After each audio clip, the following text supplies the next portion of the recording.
1, 2, 3. Jackie. Jacqueline Froelich here with Whitney and Ken. And we've been working for the past 5, 6, 7, 20 months on developing a bioregional archive project format for people to post their information on their collections that they have in their possession, or to document where they've placed their bioregional papers and writings in public archives. The rationale is that we have been part of this movement for a long time. I came in 1988 at Squamish. The bioregional movement and the people I met had a huge influence on me. And they're reflected in the records and the work that I've done in my bioregion. And we're wanting other people who have these documents, have these collections that are fragile in the sense that if anything were to happen to you, it's often the case that family members will come in, they won't know what these boxes are, and they'll say, well, we just got to get rid of them. We don't know what, but they're valuable to us, we feel, as Jackie's saying, the legacy of the bioregional movement. So we've created a form. It's a Google form, and we tried it with the Groups IO system, but it was much too difficult.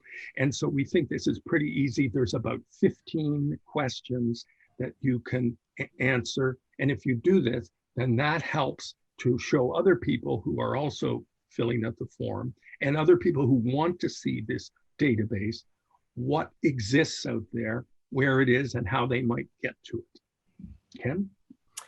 So what that translates to is that we have a form for anyone who has any materials, whether it's photographs, a box of old proceedings, things that they have collected. Maybe they took pictures at a bioregional congress, maybe some local movements, organizations that had bioregional activities.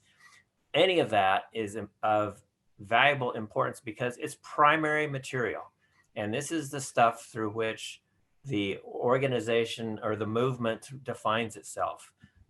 Currently, we're having other people define ourselves, and sometimes they have primary material, sometimes they just make it up.